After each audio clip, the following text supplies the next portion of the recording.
Kuasa memandang Yesus. Dalam 2 Korintus 3 ayat 18, dan kita semua mencerminkan kemuliaan Tuhan dengan muka yang tidak terselubung, dan karena kemuliaan itu datangnya dari Allah yang adalah roh, maka kita diubah menjadi serupa dengan gambarnya dalam kemuliaan yang semakin besar. Apa gunanya memandang kepada Yesus?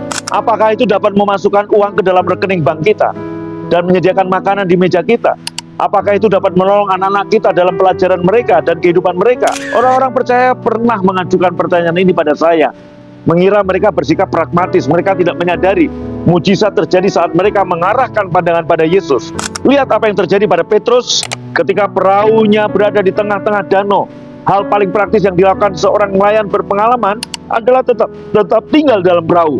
Sebab jika kita melangkah ke dalam air, kita akan tenggelam.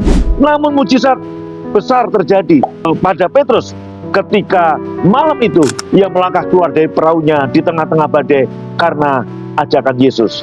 Malam itu angin badai bertiup. Namun selama Petrus mengarahkan pandangan pada Yesus, ia melakukan hal yang mustahil, berjalan di atas air. Yesus berjalan di atas air, dan saat Petrus melihat pada Yesus, ia jadi sama seperti Yesus dan melakukan hal yang supranatural. Firman Tuhan menyatakan dalam 2 Korintus 3 ayat 18, dan kita semua mencerminkan kemuliaan Tuhan dengan muka yang tidak terselubung. Dan karena kemuliaan itu datangnya dari Tuhan yang adalah roh, maka kita diubah menjadi serupa dengan gambarnya dalam kemuliaan yang semakin besar. Sebagaimana Yesus, begitulah kita dalam dunia ini. Saat kita mengarahkan fokus pada Yesus, kita akan diubahkan menjadi serupa dengan gambarnya, dari kemuliaan kepada kemuliaan. Kita diubahkan dengan memandangnya, bukan dengan mengupayakan. Tidak ada upaya sendiri yang dapat menolong Petrus berjalan di atas air. Itu terjadi hanya karena Petrus memandang Yesus. Inilah kuasa memandang Yesus. Inilah tindakan paling praktis yang dapat kita lakukan. Arahkan pandangan kita pada Yesus, dan kita akan menjadi serupa dengannya. Dipenuhi kesehatan, kekuatan, hikmat, kelimpahan, dan kehidupan. Pandang saja, saudaraku. Mari kita berdoa. Bapa, aku tahu bahwa tidak mungkin ada manusia yang dapat berjalan di atas air, entah dalam kondisi badai ataupun tenang.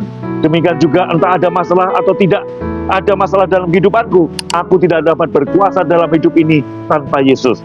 Terlepas darinya, aku tidak dapat melakukan apapun. Maka tolonglah aku untuk mengarahkan pandanganku pada Yesus. Terlepas dari banyaknya hal yang harus kulakukan hari ini, aku berterima kasih kepadamu bahwa sementara aku mencari Yesus untuk menyediakan segala kebutuhan dan keinginanku di tengah kesukaran dan tantangan, Ia akan menempatkanku di tempat yang tepat, di waktu yang tepat, dan ketemu dengan orang tepat, serta menyediakan segala yang kuperlukan untuk mengalami keberhasilan yang baik. Amin.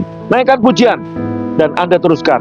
Bukan dengan kekuatanku ku dapat jalani hidupku, tanpa Tuhan yang di sampingku ku tak mampu sendiri. Lanjutkan, saudara. Amin. God bless you.